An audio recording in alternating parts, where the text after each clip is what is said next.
जगधात्री पूजा। शरद का महीना आते ही शुरू हो जाती है बंगाल में दुर्गा पूजा की धूम। नए कपड़े, नए आभूषण इत्यादि। और 4 दिन के इस उत्सव के समाप्त होते ही जैसे सब उदास हो जाते हैं। परंतु फिर कुछ ही दिनों के पश्चात कोजागरी पूर्णिमा के दिन घर घर में लक्ष्मी पूजन के लिए आयोजन होने लगती है और थोड़े ही दिनों में पुनः आ जाती है दीपावली। दीपावली या काली पूजा के पश्चात त्योहारों का मौसम जैसे समाप्त हो जाता है सबके लिए। किंतु कलकत्ता शहर से कोई 50 किलोमीटर दूर उत्तर में बसे चंदन नगर नामक छोटे से शहर में जगधात्री पूजा की तैयारी प्रारंभ होने लगती है। दुर्गा पूजा के ठीक 1 महीने बाद मनाई जाती है जगधात्री पूजा। कहा जाता है कि इंद्र नारायण चौधरी, जो कि उस समय के एक बड़े व्यापारी थे, उन्होंने ऋण नगर के राजा ऋण चंद्र की देखा देखी जगधात्री पूजा का आरंभ चंदन नगर में किया। इंद्र नारायण चौधरी उस समय के एक बड़े हस्ती थे। 1750 ईस्वी में उन्होंने अपने घर में जगधात्री पूजा शुरू की थी। बाद में हर गली नुक्कड़ पर यह पूजा होने लगी और आज जगधात्री पूजा एक विशाल उत्सव का रूप ले चुका है। कार्तिक महीने में मनाई जाने वाली इस पूजा में देवी जगधात्री 4 पूजाओं में नाना शस्त्र लिए होती हैं। पौराणिक कथा के अनुसार महिषासुर पर विजय के पश्चात देवताओं में अहंकार का भाव पूर्ण हो गया था। उन्हें लगा कि मां दुर्गा ने देवताओं के प्रदान किए हुए शस्त्रों द्वारा ही महिषासुर का वध कर पाई। तभी यक्ष ने देवताओं को बताया और उन्हें यह अनुभव कराया कि एक महान शक्ति जो सभी की रक्षा करती है, वास्तव में वही प्रत्येक विजय के कारण स्वरूप है। उसी शक्ति को जगधात्री कहा गया है और देवी के रूप में इन्हीं की आराधना किया जाता है। जगधात्री जगत जोड़ धात्री अर्थात जगत की रक्षिका देवी दुर्गा का ही एक रूप है। यह सिंहवाहिनी चतुर्भुजा त्रिनेत्रा एवं रक्तांबरा है। हिंदू धर्म में दुर्गा के रूप की पूजा का आरंभ अज्ञात है। शक्ति संगम तंत्र, उत्तर कामाख्या तंत्र, भविष्य पुराण, स्मृति संग्रह और दुर्गा कल्प आदि ग्रंथों में जगधात्री पूजा का उल्लेख मिलता है। केनोपनिषद में हेमवती का वर्णन जगधात्री के रूप में प्राप्त है, अतएव इन्हें अभिन्न माना जाता है। कार्तिक शुक्ल पक्ष नवमी को इनकी पूजा का विधान है। इनकी पूजा विशेष रूप से पश्चिम बंगाल और बिहार के मधुबनी प्रांत में होती है। पश्चिम बंगाल के चंदन नगर और उसके आसपास के क्षेत्रों में जगधात्री पूजा बड़े धूमधाम से मनाया जाता है। वेदों, पुराणों और शास्त्रों के अनुसार कार्तिक मास की शुक्ल पक्ष की सप्तमी से लेकर नवमी तक जगधात्री पूजा मनाई जाती है। मां जगधात्री के रूप वर्णन। मां जगधात्री का रंग प्रातः काल के सूर्य की लालिमा के समान है। मां की 3 आंखें व 4 भुजाएं हैं, जिनमें मां जगधात्री ने शंख, तीर, धनुष व चक्र धारण किया है। मां लाल वस्त्र, श्रृंगार व नगजग्नोपवीता धारण करती हैं। मां सिंह की सवारी करती हैं। मां का रूप अति मोहक एवं सौंदर्य से पूर्ण है। श्री मां शारदा देवी एवं जगधात्री पूजा। श्री मां की मातृभक्ति असाधारण थी। उनकी माता श्यामा सुंदरी भी अत्यंत धर्मपरायणा एवं श्रद्धा भक्ति की अधिकारिणी थी।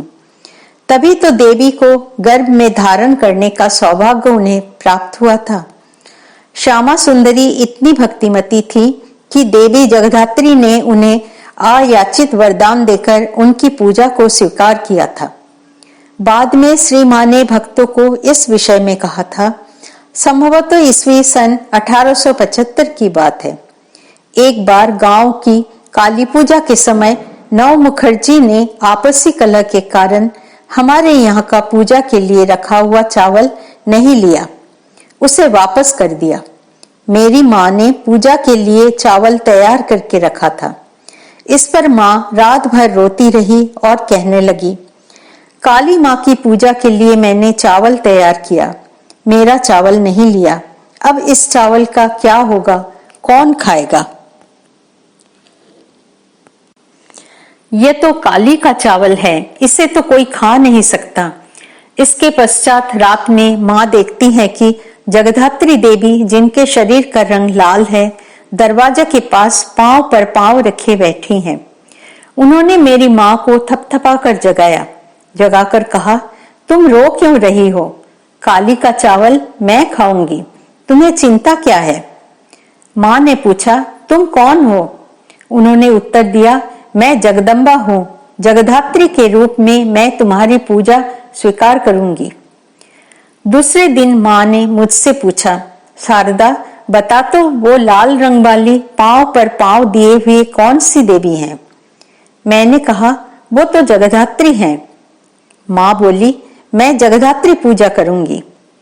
जगधात्री पूजा करने के लिए वे अस्थिर सी हो गई। उन्होंने विश्वास के घर से लगभग 13 मन धान मंगाया।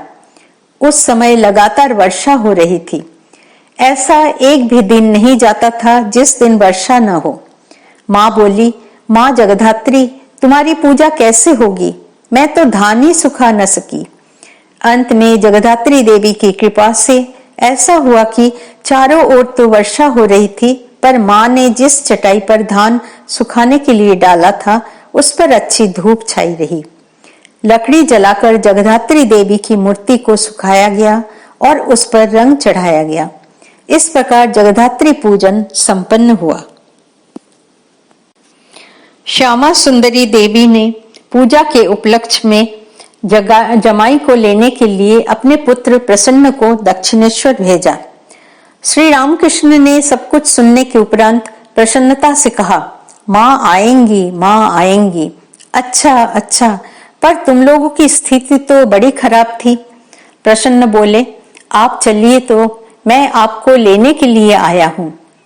कुछ देर मौन रहने के पश्चात श्री रामकृष्ण देव ने कहा, ठीक है, यही मेरा जाना हो गया। तुम जाओ और पूजा करो। अच्छी बात है, इससे तुम लोगों का कल्याण होगा। बड़े समारोह के साथ जगधात्री पूजन संपन्न हुआ। गांव के सभी लोगों को निमंत्रण दिया गया। सभी ने देवी का प्रसाद पाया।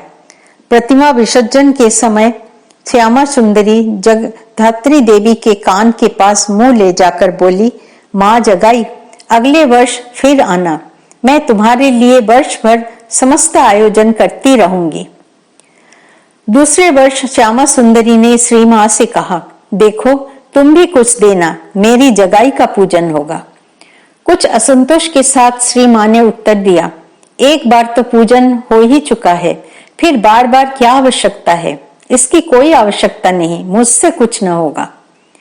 रात में श्री माँ ने स्वप्न में देखा कि 3 देवियां, माँ जगधात्री एवं उनकी 2 सहेलियां जया और विजया एक साथ आई हैं और करुण स्वर में कह रही हैं, तो फिर हम चले जाए?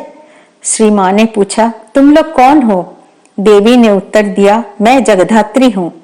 यह सुनते ही घबराती हुई श्री माँ बोली, नहीं नहीं, तुम लोग कहाँ जाओगी? यहीं रहो, मैंने जाने के लिए तो नहीं कहा।